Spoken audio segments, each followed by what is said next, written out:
ನವರಾತ್ರಿ ನಮಗೆ ಏನು ಕಲಿಸ್ತದೆ? ನವದ್ವಾರ, 2 ಕಣ್ಣು, 2 ಕಿವಿ, 2 ಮೂಗಿನ ಹೊಳ್ಳೆ, 1 ಬಾಯಿ, 1 ಲಿಂಗ, 1 ಗುದದ್ವಾರ. ಈ 9 ದ್ವಾರ ಏನಿದೆ, ಇದರೊಳಗಿಂದ ಏನು ನೆಗೆಟಿವಿಟಿ ನಮ್ಮೊಳಗೆ ಬರ್ತದೆ, ನೆಗೆಟಿವ್ ಸಂಸ್ಕಾರನ ಏನು ತಗೋತೀವಿ, ನೆಗೆಟಿವ್ ಚೇತನ, ನೆಗೆಟಿವ್ ಊರ್ಜೆ ಏನು ತಗೋತಾ ಇದ್ದೀವಿ, ನೆಗೆಟಿವ್ ಪ್ರೋಗ್ರಾಮಿಂಗ್ ಏನು ತಗೋತಾ ಇದ್ದೀವಿ, ಅದೆಲ್ಲವನ್ನ ಬಂದ್ ಮಾಡಿ ನಿಲ್ಲಿಸಿ ನಮ್ಮ ಒಳಗಡೆ ಚೇತನದ ಜಾಗೃತಿಗೊಳಿಸೋದು ನವರಾತ್ರಿಯಲ್ಲಿ ನಾವು ಮಾಡುವ ಸಾಧನೆಯ ಕಾರ್ಯ ಆಗಿರ್ತದೆ. ಆದಿಶಕ್ತಿ ನಮ್ಮೊಳಗಡೆ ಮೂಲಾಧಾರ ಚಕ್ರದಲ್ಲಿ ಆಲ್ರೆಡಿ ಕೂತಿದ್ದಾಳೆ. ಆ ಆದಿಶಕ್ತಿನ ಜಾಗೃತಗೊಳಿಸೋದು ನಾವು ಈ ನವದ್ವಾರಗಳನ್ನು ಬಂದ್ ಮಾಡಿದಾಗ ಆಗ್ತದೆ. ಕಣ್ಣು ಯಾಕೆ ಮುಚ್ಕೊಳ್ಬೇಕು? ನಾವು ನಮ್ಮ ಒಳಗಡೆ ದೃಷ್ಟಿ ಹಾಯಿಸ್ಲಿಕ್ಕೆ. ಕಿವಿ ಯಾಕೆ ಮುಚ್ಕೊಳ್ಬೇಕು? ನಮ್ಮೊಳಗಿನ ಸಂಗೀತನ ಕೇಳಿಸ್ಕೊಳ್ಳಿಕ್ಕೆ. ಮೂಗು ಯಾಕೆ ಮುಚ್ಚಬೇಕು? ನಮ್ಮೊಳಗಿನ ಪ್ರಾಣ ಚೇತನದ ಅನುಭವ ಮಾಡಲಿಕ್ಕೆ. ಬಾಯಿ ಯಾಕೆ ಮುಚ್ಚಬೇಕು? ನಮ್ಮೊಳಗೆ ಯಾರು ಮಾತಾಡಬೇಕು ಅವ್ರು ಮಾತಾಡಲಿ ಅಂತ. ಈ ತತ್ವದ ರಹಸ್ಯನ ಅರ್ಥ ಮಾಡ್ಕೊಳ್ಬೇಕು, ಅರ್ಥ ಮಾಡಿ ಬಿಡಬೇಕು. ಅದನ್ನು ಹಿಡ್ಕೋಬಾರ್ದು, ಅದರಲ್ಲಿ ಸಿಕ್ಕಾಕೋಬಾರ್ದು. ಸೃಜನ ವಿಸರ್ಜನ ಎರಡನ್ನೂ ಬಂದ್ ಮಾಡಬೇಕು. ನಾವೇನು ತಿಂತೀವೋ ಅದನ್ನು ವಿಸರ್ಜನೆ ಮಾಡ್ತೀವಿ, ಅವೆರಡನ್ನು ಬಂದ್ ಮಾಡಬೇಕಾಗ್ತದೆ. ಅದು ಸೈಕಲ್, ಬಂದ್ ಮಾಡಲಿಕ್ಕೆ ಆಗಲ್ಲ. ಹಾಗಾಗಿ ನವರಾತ್ರಿಯಲ್ಲಿ ಕಡಿಮೆ ತಿನ್ನಲಾಗ್ತದೆ. ಹಾಗಾಗಿ ವ್ರತ ಉಪವಾಸದ ಮಹತ್ವ ಇದೆ. ಯೋನಿದ್ವಾರ ಅಥವಾ ಲಿಂಗದ್ವಾರ, ಅದರ ಊರ್ಜೆ ಏನಿದೆ ಅದನ್ನು ಮೇಲ್ಗಡೆ ಹರಿಸಬೇಕಾಗ್ತದೆ. ಅದನ್ನು ಬ್ರಹ್ಮಚರ್ಯನೂ ಅಂತಾರೆ. ಯಾವ ಶಕ್ತಿ ಕೆಳಗಡೆ ಹರಿಸ್ತಾ ಇದ್ದೀವೋ ಅದನ್ನು ಮೇಲ್ಗಡೆ ಹರಿಸಬೇಕು. ಶಕ್ತಿ ಸಂಗ್ರಹ ಆಗಲಿಕ್ಕೆ ಅದನ್ನು ಊರ್ಧ್ವಗಮನ ಮಾಡಬೇಕು. ಈ ನವದುರ್ಗೆಯರ ಸರ್ಕಲ್ ಏನಿದೆ ಅದು 9 ಅವಸ್ಥೆ, ಜೀವದ ಸಾಧನೆ ಕ್ಷೇತ್ರದ 9 ಅವಸ್ಥೆ. ಈ 9 ಅವಸ್ಥೆ ತುಂಬ ಸೂಕ್ಷ್ಮ. ನಮ್ಮ 9 ದ್ವಾರಗಳನ್ನು ಹೊರಗಡೆಯಿಂದ ನಿಲ್ಲಿಸಬೇಕು ಮತ್ತು ಈ 9 ದ್ವಾರನ ಒಳಗಿನ ಆ ಶಕ್ತಿಯ ಜೊತೆ ಜಾಗೃತಗೊಳಿಸಬೇಕು. ಆ 9 ದ್ವಾರದ ಮೇಲೆ ನವದುರ್ಗೆಯರು ಕುಳಿತುಕೊಂಡಿದ್ದಾರೆ. ಆ ದ್ವಾರದ ತನಕ ತಲುಪಲಿಕ್ಕೆ ಈ 2 ಕಣ್ಣಿಂದ ಆಗಲ್ಲ, 3ನೇ ಕಣ್ಣು ತೆರೆಯಬೇಕು. ಆ ದ್ವಾರದ ಹತ್ರ ಈ 2 ಕಿವಿಯಿಂದ ತಲುಪಲಿಕ್ಕಾಗಲ್ಲ. ಈ 2 ಕಿವಿಯ ಮಧ್ಯೆ ಸೆಂಟ್ರಲ್ ಪಾಯಿಂಟಿಗೆ ಬರಬೇಕಾಗ್ತದೆ. ಈ 2 ನಾಸಿಕದಿಂದ ಆ ದ್ವಾರ ತನಕ ತಲುಪಲಿಕ್ಕಾಗಲ್ಲ. ಸುಷುಮ್ನ, ಅಲ್ಲಿಂದ ಶ್ವಾಸ ತಗೋಬೇಕಾಗ್ತದೆ. ಗುದದ್ವಾರ ಯೋನಿದ್ವಾರದ ಮಧ್ಯದಲ್ಲಿ ಮೇರುದಂಡ ಏನಿದೆ ಅಲ್ಲಿ ಚಾನಲೈಸ್ ಮಾಡಿದಾಗ ಅಲ್ಲೇನು ಊರ್ಜೆ ಇದೆ, ಅಲ್ಲಿಂದ ನಾವು ಪ್ರಯಾಸ ಪಡಬೇಕಾಗ್ತದೆ. ಅಂದರೆ ಪ್ರತಿ ದ್ವಾರದ ಮಧ್ಯದಲ್ಲಿ ಬರಬೇಕಾಗ್ತದೆ. ಅಲ್ಲಿ ಸಾಕ್ಷಿ ಆಗಬೇಕು.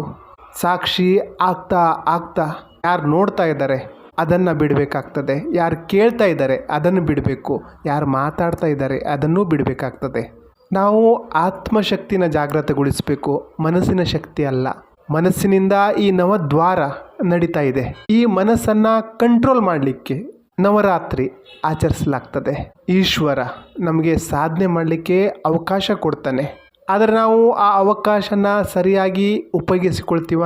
ನಾವು ಜಪ ಏನೋ ಮಾಡ್ತೀವಿ, ಆದರೆ ನಮ್ಮ ಮನಸ್ಸು ಮೊಬೈಲ್ ಕಡೆ ಇರ್ತದೆ. ನಾವು ಮಾಲೆ ಹಿಡ್ಕೊಂಡು ಜಪ ಏನೋ ಮಾಡ್ತಾ ಇರ್ತೀವಿ, ಆದರೆ ನಮ್ಮ ಮನಸ್ಸು ಸಂಸಾರದಲ್ಲಿರ್ತದೆ.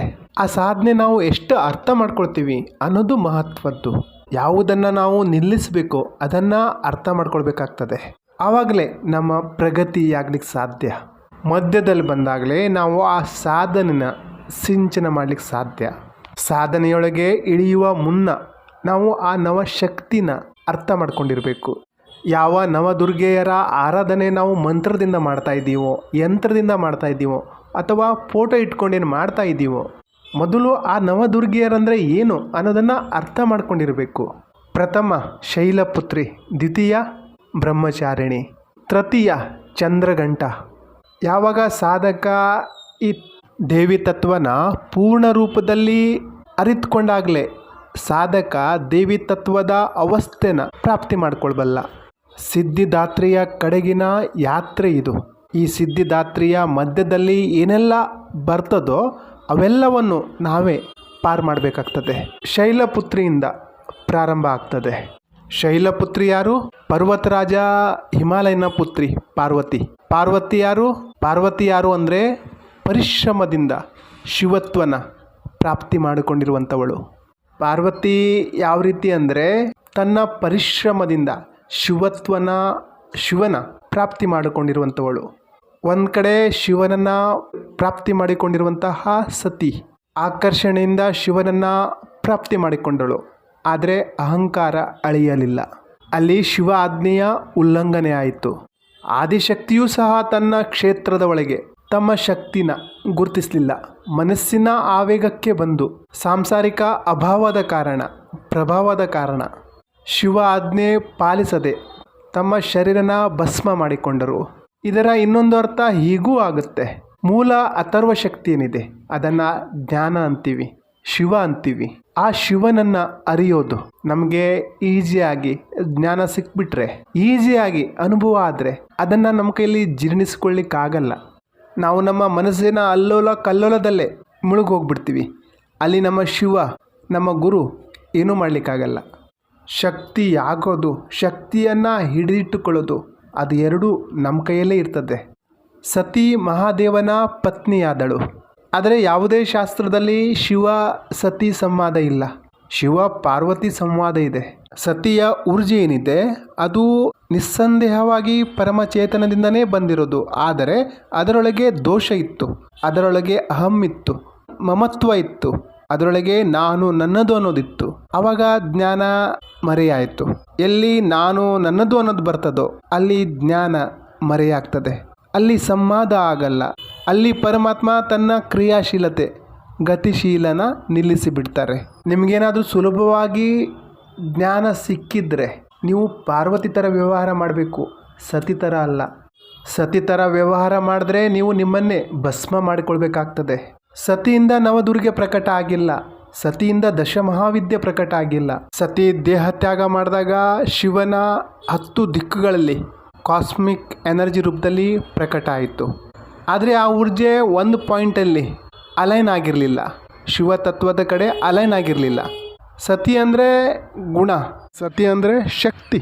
ಸತಿಗೆ ಜ್ಞಾನ ಸಿಕ್ಕಿದ್ರೆ ಅದು ತನ್ನ ಮನಸ್ಸಿಗೆ ಬಂದ ಹಾಗೆ ಅದನ್ನು ಯೂಸ್ ಮಾಡಿದ್ರೆ ಅದು ಗತಿ ಆಗ್ತದೆ.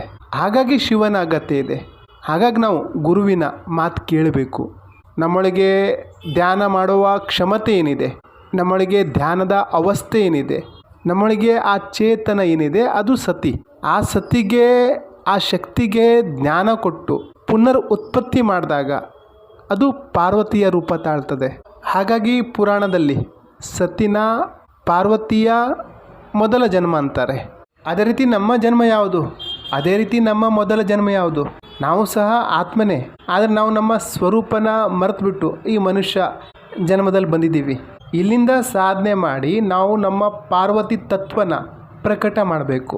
ನೋಡ್ಲಿಕ್ಕೆ ಹೋದರೆ ಈ ಕತೆ ನಮ್ಮದೇ. ಎಲ್ಲ ಸಾಧಕರು ಕೊನೆಗೆ ಶಿವತ್ವದ ಪ್ರಾಪ್ತಿನೇ ಮಾಡಿಕೊಳ್ಳೋದು. ಶಿವತ್ವ ಧಾರಣೆ ಮಾಡಿದಾಗಲೇ ಶಕ್ತಿ ಸಿಗ್ತಾಳೆ. ನಾವಿನ್ನೂ ದೇವತೆನೇ ಆಗಿಲ್ಲ, ಶಕ್ತಿ ಹೇಗೆ ಧಾರಣೆ ಮಾಡೋದು? ಶಿವ ಆದ್ರೇ ಶಕ್ತಿ ಬರ್ತಾಳೆ, ಶಕ್ತಿ ಸಿಗೋದು. ವಿಷ್ಣು ಆದ್ರೇ ಲಕ್ಷ್ಮಿ ಸಿಗ್ತಾಳೆ, ಬ್ರಹ್ಮ ಆದ್ರೇ ಸರಸ್ವತಿ ಬರ್ತಾಳೆ. ಯಾವ ರೀತಿ ಅನುಸಂಧಾನ ಮಾಡೋದು?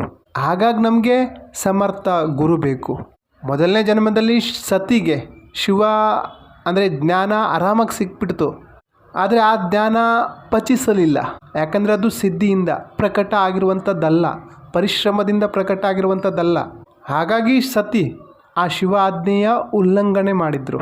ಎರಡನೇ ಜನ್ಮದಲ್ಲಿ ಜೀರೋದಿಂದ ಶುರು ಮಾಡಬೇಕಾಯಿತು, ತಪ ಮಾಡಬೇಕಾಯಿತು, ತಪಸ್ಸು ಮಾಡಬೇಕಾಯಿತು. ಅದೇ ರೀತಿ ಶಿಷ್ಯನ ಅವಸ್ಥೆ ಸಹ ಹೀಗೆ ಇರ್ತದೆ. ಗುರು ಯಾವಾಗ ಜ್ಞಾನ ಕೊಡ್ತಾ ಇರ್ತಾನೋ ಅದು ಸುಲಭ, ಈಸಿ ಅನಿಸ್ಬಿಡ್ತದೆ. ಎಲ್ಲ ನನಗೆ ಗೊತ್ತಿದೆ ಅನ್ಕೋತಾರೆ. ಯಾವಾಗ ಅನುಭೂತಿಯ ಮಾತು ಬರ್ತದೋ ಅನುಭವ ಮಾಡ್ಕೊಂಡಿರಲ್ಲ. ಗುರು ಏನು ಹೇಳ್ತಾ ಇದ್ರು ಇದು ನನಗೆಲ್ಲ ಗೊತ್ತಿದೆ ಅನ್ಕೋತಾರೆ. ಹಾಗಾಗಿ ಗುರುವಿನಿಂದ ಜ್ಞಾನ ಪಡಿಬೇಕು, ಆದರೆ ಅನುಭವ ಮಾಡ್ಕೋಬೇಕು ಅಂದರೆ ನಾವು ಸಾಧನೆಗೆ ಇಳಿಬೇಕಾಗ್ತದೆ. ನಮಗೆ ಶಿವನಿಂದ ಜ್ಞಾನ ಏನೋ ಸಿಗ್ತದೆ, ಸತಿಗೆ ಜ್ಞಾನ ಏನೋ ಸಿಗ್ತದೆ. ಆದರೆ ಆ ಸತಿಯಿಂದ ಪಾರ್ವತಿ ಆಗಬೇಕಂದ್ರೆ ಎಷ್ಟು ಸಮಯ ಬೇಕು ಅದು ನಮ್ಮ ಮೇಲೆ ಡಿಪೆಂಡ್ ಆಗಿರ್ತದೆ. ಯಾಕಂದರೆ ಅದಕ್ಕಾಗಿ ನಾವು ಸಾಧನೆ ಮಾಡಬೇಕು. ಊರ್ಜೆ ಮತ್ತು ಅನುಭೂತಿ ಇವೆರಡೂ ಆಯಾಮ. ಶಿವ ಶಕ್ತಿ ಎರಡೂ ಬೇಕು. ಶಕ್ತಿ ಇಲ್ಲ ಅಂದರೆ ಶಿವನಿದ್ದು ಪ್ರಯೋಜನ ಇಲ್ಲ. ಶಿವ ತಾಂಡವ ಆಡಬೇಕಾಗ್ತದೆ, ಜ್ಞಾನ ತಾಂಡವ ಆಡ್ತದೆ. ಹಾಗಾಗಿ ಮುಂದಿನ ಜನ್ಮದಲ್ಲಿ ಸತಿದೇವಿ ಪಾರ್ವತಿಯ ರೂಪದಲ್ಲಿ ಜನ್ಮ ಪಡೆದು ಶಿವನನ್ನು ಸೇರ್ತಾಳೆ. ಶಿವ ಏನೋ ಜ್ಞಾನ ಸಮಾಧಿಗೆ ಹೋಗ್ಬಿಟ್ಟಿದ್ದಾರೆ, ವಾಪಸ್ ಬರಲ್ಲ. ಆವಾಗಲೇ ನಾವು ತಪ ಮಾಡಿ ಶಿವನನ್ನು ಪ್ರಾಪ್ತಿ ಮಾಡ್ಕೊಳ್ಬೇಕಾಗ್ತದೆ. ಅಂದರೆ ಇದರ ತಾತ್ಪರ್ಯ ಏನು ಅಂದರೆ, ನಾವು ಈಸಿಯಾಗಿ ಸಿಕ್ಕಿದ್ದನ್ನು ಕಳ್ಕೊಂಡ್ಬಿಟ್ರೆ, ನಮ್ಮ ಅಹಂಕಾರದಿಂದ ಅದನ್ನು ಕಳ್ಕೊಂಡ್ಬಿಟ್ರೆ ಮತ್ತೆ ಅದನ್ನು ಪಡಿಲಿಕ್ಕೆ ನಾವು ಸ್ಕ್ರ್ಯಾಚ್ ಜೀರೋದಿಂದನೇ ಸ್ಟಾರ್ಟ್ ಮಾಡಬೇಕಾಗ್ತದೆ. ಮತ್ತೆ ತಪ ಮಾಡಬೇಕಾಗ್ತದೆ. ಎಲ್ಲಿ ನಾವು ತಪ ಮಾಡಲಿಕ್ಕೆ ಶುರು ಮಾಡ್ತೀವೋ ಅಲ್ಲಿಂದ ನವದುರ್ಗೆಯರ ಪ್ರಾರಂಭ ಆಗ್ತದೆ. ಪ್ರಥಮಂ ಶೈಲಪುತ್ರಿ ಚ ಶೈಲಪುತ್ರಿ. ಶೈಲದ ಅರ್ಥ ಪರ್ವತ. ಶೈಲ ಅಂದರೆ ಹಿಮಾಲಯ, ಹಿಮಾಲಯದ ಪುತ್ರಿ. ಮೊದಲನೆಯದಾಗಿ ನಮ್ಮೊಳಗೆ ಪರ್ವತದ ರೀತಿ ಅಚಲತೆ, ಅಟಲ ಇರಬೇಕಾಗ್ತದೆ. ಮನಸ್ಸು, ಕರ್ಮ, ವಚನದ ಜೊತೆ ಅಚಲ ಆಗಬೇಕು, ದೃಢ ಆಗಬೇಕು. ಅಂದರೆ ನಮ್ಮ ಸಾಧನೆಯಲ್ಲಿ ದೃಢವಾಗಿರಬೇಕು. ಮನಸ, ವಾಚ, ಕರ್ಮ ನಮ್ಮ ಸಾಧನೆಗೆ ಸಮರ್ಪಿತರಾಗಬೇಕು. ಸಂಸಾರದ ಏನೇ ಸಮಸ್ಯೆಗಳು ಬಂದರೂ ಸಹ ನಾವು ನಮ್ಮ ಸಾಧನೆಯಲ್ಲಿ ದೃಢ ಆಗಿರಬೇಕು. ತುಂಬ ವಿಘ್ನಗಳು ಬರ್ತವೆ. ಪಾರ್ವತಿ ತಪ ಮಾಡಬೇಕಾದ್ರೆ ತುಂಬ ವಿಘ್ನಗಳು ಬಂದವು. ನಮ್ಮೊಳಗಿನ ಶಕ್ತಿ ಅಚಲ ಆಗಿದ್ದಾಗ, ನಾನು ಶಿವನನ್ನು ಪ್ರಾಪ್ತಿ ಮಾಡ್ಕೊಳ್ತೀನಿ ಅಂತ ದೃಢ ಆಗಿದ್ದಾಗ ಶೈಲಪುತ್ರಿಯ ಜನನ ಆಗ್ತದೆ. ಇದು ಯಾವ ರೀತಿಯ ಶಕ್ತಿ ಅಂದರೆ ಪರ್ವತದಂತೆ ಅಚಲ, ಅಟಲ. ಹಾಗಾಗಿ ಮೊದಲನೇದೇ ಶೈಲಪುತ್ರಿ. ಅಚಲ, ದೃಢ, ಗಟ್ಟಿ, ಅಟಲವಾಗಿರಬೇಕಾಗ್ತದೆ. ಮೊದಲನೇ ಪಾಯಿಂಟೇ ಅಚಲ ಸಮರ್ಪಣೆ. ಬ್ರಹ್ಮಾಂಡ ಬಿರಿದ್ರೂ ಸಹ ಯಾರು ಅಚಲವಾಗಿರ್ತಾರೋ ಅವರೇ ಶೈಲಪುತ್ರಿ. ಸಾಧನೆಯಲ್ಲಿ ನಾವು ಮೊದಲನೇದು ಇದನ್ನೇ ಮಾಡಬೇಕಾಗಿರೋದು. ನಾವು ದೃಢ ಆಗಿರಬೇಕಾಗ್ತದೆ, ಅಚಲ ಆಗಿರಬೇಕಾಗ್ತದೆ. ಏನೇ ಆದರೂ ಸಹ ನಾ ಈ ಸಾಧನೆಯಿಂದ ಹೊರಗಡೆ ಹೋಗಲ್ಲ ಅನ್ನೋ ಒಂದು ದೃಢ ಸಂಕಲ್ಪ ನಮಗಿರಬೇಕಾಗ್ತದೆ. ಈ ಮನಸ್ಸು ನಮ್ಮನ್ನು ತುಂಬ ವಿಚಲಿತ ಮಾಡ್ತದೆ. ನಾವು ಸ್ಥಿರ ಆಗಿರಬೇಕಾಗ್ತದೆ. ಮನಸ್ಸು ತುಂಬ ನೆಪ ಹೇಳ್ತದೆ, ತುಂಬ ಕಾರಣ ಕೊಡ್ತದೆ. ಆದರೆ ನಾವು ಪ್ರತಿ ಸಾರಿ ಅಭ್ಯಾಸ ಮಾಡಿ ಆ ಮನಸ್ಸನ್ನು ಕಂಟ್ರೋಲಿಗೆ ತಗೊಬರ್ಬೇಕಾಗ್ತದೆ. ಹಾಗಾಗಿ ಪದೇ ಪದೇ ಅಭ್ಯಾಸ ಮಾಡಿ ಮನಸ್ಸನ್ನು ಸ್ಥಿರ ಮಾಡಬೇಕಾಗ್ತದೆ. ಇದು ಶೈಲಪುತ್ರಿಯ ಅವಸ್ಥೆ. ಶೈಲಪುತ್ರಿ ಏನು ಕಲಿಸ್ತಾಳೆ? ಅಚಲ ಆಗಿರೋದು, ಅಟಲ ಆಗಿರೋದು, ದೃಢ ಆಗಿರೋದನ್ನು ಕಲಿಸ್ತದೆ. ಯಾರ ಅಟಲ ಶ್ರದ್ಧೆ ಗುರುತತ್ವದೊಂದಿಗೆ ಇದೆಯೋ, ಶಿವತತ್ವದೊಂದಿಗಿದೆಯೋ, ದೇಹಕ್ಕೆ ಏನಾದರೂ ಆಗಲಿ, ಮನಸ್ಸಿಗೆ ಏನಾಗುತ್ತೋ ಆಗಲಿ, ಈ ಸಂಸಾರಕ್ಕೆ ಏನಾಗುತ್ತೋ ಆಗಲಿ, ನಾನಂತೂ ನನ್ನ ಸಾಧನೆಯಲ್ಲಿ ನನ್ನ ಇಷ್ಟನ ಪ್ರಾಪ್ತಿ ಮಾಡ್ಕೊಳ್ತೀನಿ ಅನ್ನೋ ದೃಢ ಸಂಕಲ್ಪ ಇದೆಯೋ ಅಂಥವರು ಈ ಮೊದಲ ದುರ್ಗನ ಗೆದ್ದ ಹಾಗೆ. ಪ್ರಥಮ ದುರ್ಗೆಯ ಪ್ರಾಕಟ್ಯ ಅವನೊಳಗೆ ಮೂಡ್ತದೆ, ಪ್ರಕಟ ಆಗ್ತದೆ. ಯಾರ ಭಕ್ತಿ ಅಟಲ ಆಗಿದೆಯೋ ಅವರು ದೇವಿನ ಪ್ರಾಪ್ತಿ ಮಾಡ್ಕೊಳ್ತಾರೆ. ಅವರು ದೇವತಾ ಚಿತ್ತನದರಿ. ಪಾರ್ವತಿ ಶಿವನನ್ನು ಬಿಟ್ಟು ಬೇರೆ ಯಾರನ್ನೂ ಧ್ಯಾನಿಸಲಿಲ್ಲ. ವಿಷ್ಣುವನ್ನಾಗಲಿ ಬೇರೆ ಯಾವುದೇ ದೇವತೆಗಳನ್ನಾಗಲಿ ಧ್ಯಾನಿಸಲಿಲ್ಲ. ಶಿವ, ಕೇವಲ ಶಿವ. ಅದೇ ರೀತಿ ಯಾವಾಗ ನಮ್ಮೊಳಗೆ ಇಷ್ಟ ಅಚಲ ಆಗ್ತಾನೋ, ಅಟಲ ಆಗ್ತಾನೋ, ಆವಾಗ ನಮ್ಮೊಳಗಿನ ಪ್ರಾರ್ಥನೆ, ಆರಾಧನೆ, ಅನುಶಾಸನ ಒಂದು ಬಿಂದುವಿನ ಕಡೆ ಬರ್ತದೆ, ಅಲೈನ್ ಆಗ್ತದೆ. ಬ್ರಹ್ಮಾಂಡನೇ ಬಿರಿದು ಹೋಗಲಿ, ಸಾವೇ ಬರಲಿ, ಮನಸ್ಸು ಛಿದ್ರ ಆಗಲಿ, ಸಂಸಾರದಲ್ಲಿ ಅಲ್ಲೋಲ ಕಲ್ಲೋಲ ಆಗಲಿ, ನಾನು ಈ ದೇವ್ರನ್ನ ಅಥವಾ ಈ ದೇವಿನ ಒಲಿಸಿಕೊಳ್ತೀನಿ ಅನ್ನೋ ದೃಢ ಸಂಕಲ್ಪ, ಅಚಲ ವಿಶ್ವಾಸ ಇದ್ದಾಗ ನಾವು ಮೊದಲ ದುರ್ಗನ ಗೆಲ್ತೀವಿ. ಆವಾಗ ನಮ್ಮೊಳಗೆ ಶೈಲಪುತ್ರಿಯ ಪ್ರಕಟ ಆಗ್ತದೆ. ಶೈಲ ಅದನ್ನು ಇನ್ನೊಂದು ಅರ್ಥದಲ್ಲಿ ಅರ್ಥ ಮಾಡ್ಕೊಳ್ಳೋದಾದರೆ, ಶೈಲ ಅಂದರೆ ಶೀಲ. ಯಾರು ತಮ್ಮ ಸಂಸ್ಕಾರದಲ್ಲಿ ದೃಢ ಆಗಿರ್ತಾರೋ, ಯಾರು ತಮ್ಮ ಸಮರ್ಪಣೆನ ದೃಢ ಮಾಡ್ಕೊಂಡಿರ್ತಾರೋ, ಯಾರು ತಮ್ಮ ಚಿತ್ತ ಶಕ್ತಿನ ದೃಢ ಮಾಡ್ಕೊಂಡಿರ್ತಾರೋ, ಯಾರು ತಮ್ಮ ಚಾರಿತ್ರ್ಯನ ಶುದ್ಧ ಮಾಡ್ಕೊಂಡಿರ್ತಾರೋ, ಶುದ್ಧವಾಗಿಟ್ಕೊಂಡಿರ್ತಾರೋ, ತಮ್ಮ ಆತ್ಮನ ಶುದ್ಧವಾಗಿಟ್ಕೊಂಡಿರ್ತಾರೋ. ಆತ್ಮ ಶುದ್ಧವಾಗಿಟ್ಕೊಳ್ಳೋದಂದರೆ ನಾವು ನಮ್ಮ ಇಷ್ಟದ ಜೊತೆ ಒಂದಾಗೋದು. ಈ ರೀತಿ ನಾವು ಪೂರ್ಣ ಅನುಶಾಸನದಿಂದ ದೃಢ ಆಗಿದ್ದಾಗ ನಮ್ಮ ಮನಸ್ಸು, ಇಂದ್ರಿಯ, ಚಿತ್ತ, ಬುದ್ಧಿಯ ಮೇಲೆ ಕಂಟ್ರೋಲ್ ಇದ್ದಾಗ, ನಮ್ಮ ಅಹಂಕಾರದ ಮೇಲೆ ಕಂಟ್ರೋಲ್ ಮಾಡಿ ನಾವು ಮುಂದುವರಿದಾಗ, ಆವಾಗ ಈ ಪ್ರಥಮ ದುರ್ಗ ನಮ್ಮೊಳಗೆ ಪ್ರಾಕಟ್ಯ ಆಗ್ತದೆ. ಅದನ್ನು ನಾವು ನವದುರ್ಗ ಅಂತೀವಿ. ಎರಡನೆಯ ತತ್ವ ಬ್ರಹ್ಮಚಾರಿಣಿ. ಬ್ರಹ್ಮಚಾರಿಣಿ ನಿಯಮವನ್ನು ಇಟ್ಕೊಂಡು ಅದ್ರ ಪ್ರಕಾರ ನಡ್ಕೊಂಡು ಹೋಗೋದು. ಬ್ರಹ್ಮಚಾರಿಣಿಯ ಅರ್ಥ ಬ್ರಹ್ಮಚರ್ಯ. ಬ್ರಹ್ಮಚರ್ಯದ ಅರ್ಥ ಯಾರು ಬ್ರಹ್ಮನ ಆಚರಣೆ ಮಾಡ್ತಾರೋ ಅವರು, ಬ್ರಹ್ಮನನ್ನು ಅರಿಯುವಂಥವರು. ಇದಕ್ಕೆ ನೀವು ಪ್ರಜನನ ತಂತ್ರದ ಜೊತೆ ಕನೆಕ್ಟ್ ಮಾಡ್ಕೋಬೇಡಿ. ಬ್ರಹ್ಮಚರ್ಯದ ಅರ್ಥ ಯಾರ ವೃತ್ತಿ ಬ್ರಹ್ಮಮಯಿ ಆಗಿರ್ತದೋ ಅಂಥವನು, ಅದು ಬ್ರಹ್ಮಚರ್ಯ. ಬ್ರಹ್ಮನ ಆಚರಣೆ ಮಾಡುವಂಥವಳು ಬ್ರಹ್ಮಚಾರಿಣಿ. ನಮ್ಮ ಸಾಧನೆ ಅಚಲ ಆಗಿದ್ದಾಗ, ಶೈಲಪುತ್ರಿ ಆಗಿದ್ದಾಗ ಆವಾಗ ನಮಗೆ ಬ್ರಹ್ಮಜ್ಞಾನ ಸಿಗ್ತದೆ. ಮತ್ತು ನಾವು ಕಣ್ಣಿಂದ, ಕಿವಿಯಿಂದ, ಮೂಗಿನಿಂದ, ನವರಂಧ್ರಗಳಿಂದ ನಾವೇನು ಬ್ರಹ್ಮನ ಚಿಂತನೆ ಮಾಡ್ತೀವಿ. ಹಾಗಾಗಿ ಬ್ರಹ್ಮಚಾರಿಣಿ ತಪಸ್ವಿಯ ರೂಪ. ನಮ್ಮೊಳಗಿನ ಶಕ್ತಿಯ ಜೊತೆ ರಮಿಸುವ ಶಕ್ತಿ ಈ ಬ್ರಹ್ಮಚಾರಿಣಿ. ವೇದ ನೋಡ್ಲಿಕ್ಕೆ ಹೋದರೆ ಅಯಂ ಆತ್ಮ ಬ್ರಹ್ಮ. ಬ್ರಹ್ಮ ಯಾರು? ಆತ್ಮ. ತತ್ವಮಸಿ. ಬ್ರಹ್ಮ ಯಾರು? ತತ್ವ. ಸರ್ವಂ ಕಲ್ವಿದಂ ಬ್ರಹ್ಮಂ. ಅಹಂ ಬ್ರಹ್ಮಾಸ್ಮಿ. ನಾನೇ ಬ್ರಹ್ಮ. ದೇವನೊಬ್ಬನೇ. ಆ ಒಬ್ಬನನ್ನು ಅರಿಯೋದು, ಆ ಒಂದನ್ನು ಅರಿಯೋದು, ಅದರ ಜ್ಞಾನನ ಪ್ರಾಪ್ತಿ ಮಾಡಿಕೊಳ್ಳುವ ಅವಸ್ಥೆನೇ ಬ್ರಹ್ಮಚಾರಿಣಿ. ಸತತವಾಗಿ ಬ್ರಹ್ಮನ ಅಭ್ಯಾಸ ಮಾಡೋದು. ಬ್ರಹ್ಮನೇ ಶಿವ, ಶಿವನೇ ಬ್ರಹ್ಮ. ಎಲ್ಲ ಕಡೆಯಿಂದ ಇಂದ್ರಿಯಗಳನ್ನು ಎಳೆದು ಒಂದು ಕಡೆ ಏಕಾಗ್ರ ಮಾಡೋದು. ಅದರಲ್ಲೂ ಮೊದಲನೆಯ ಶೈಲಪುತ್ರಿ ಅಂತೂ ನಾವು ನೆನಪಲ್ಲೇ ಇಟ್ಕೊಳ್ಬೇಕು. ದೃಢ, ಅಚಲ, ದೃಢ ಆಚರಣೆಯಿಂದನೇ ಬ್ರಹ್ಮನನ್ನು ಪ್ರಾಪ್ತಿ ಮಾಡಿಕೊಳ್ಳೋದು ಸಂಭವ. ಹಾಗಾಗಿ ಎರಡನೇ ಶಕ್ತಿಯ ಹೆಸರು ಬ್ರಹ್ಮಚಾರಿಣಿ. ಈ ನವದುರ್ಗೆ ಅಂದರೆ ಬೇರೇನೂ ಅಲ್ಲ, 9 ಅವಸ್ಥೆ. ದಶಮಹಾವಿದ್ಯೆಯೂ ಸಹ ನಾನು ಅವಸ್ಥೆಯ ರೂಪದಲ್ಲಿ ತಿಳಿಸ್ತಾ ಇದ್ದೀನಿ. ಯಾವಾಗ ನಾವು ಅಚಲವಾಗಿ ಬ್ರಹ್ಮನ ಆಚರಣೆ ಮಾಡ್ತೀವೋ, ಸಮರ್ಪಣೆಯಿಂದ ಸ್ಥಿರವಾಗಿ ಆಚರಣೆ ಮಾಡ್ತೀವೋ, ಶೈಲಪುತ್ರಿ, ಬ್ರಹ್ಮಚಾರಿಣಿ. ಕೇವಲ ಶಿವನ ಚಿಂತನೆ, ನಮ್ಮ ಗುರುವಿನ ಚಿಂತನೆ, ಬ್ರಹ್ಮನ ಚಿಂತನೆ ನಾವು ಮಾಡ್ತೀವೋ ಆವಾಗ 3ನೇದು ಬರ್ತದೆ ಚಂದ್ರಘಂಟ. ಬ್ರಹ್ಮನ ಆಚರಣೆಯಿಂದ ಮನಸ್ಸನ್ನು ಶಾಂತ ಮಾಡೋದು. ಚಂದ್ರದ ಅರ್ಥ ಮನಸ್ಸು, ಚಂದ್ರದ ಅರ್ಥ ಚಂದ್ರನಾಡಿನೂ ಆಗ್ತದೆ. ಯಾರ ಶೀರ್ಷದ ಮೇಲೆ ಚಂದ್ರನಿದ್ದಾನೋ ಘಂಟನಾದದಿಂದ ಪ್ರಕಟ ಆಗ್ತದೋ, ನಮ್ಮೊಳಗಿನ ಬ್ರಹ್ಮ ಆಚರಣೆ ಸಿದ್ಧರಾದಾಗ, ನಮ್ಮ ಅಟಲತೆ ಸಮರ್ಪಣೆ ಸಿದ್ಧ ಆದಾಗ ಆವಾಗ ಗುರು ನಮಗೆ ಘಂಟನಾದದ ಕಡೆ ಕರ್ಕೊಂಡು ಹೋಗ್ತಾರೆ. ಗುರು ಅಂದರೆ ಗುರುತತ್ವ. ಯಾವಾಗ ನಾವು ಶಾಂತ ಮನಸ್ಸಿನಿಂದ ಒಳಗಡೆಯ ನಾದ ಕೇಳ್ತೀವೋ ಅದನ್ನು ಚಂದ್ರಘಂಟ ಅವಸ್ಥೆ ಅನ್ನಲಾಗ್ತದೆ.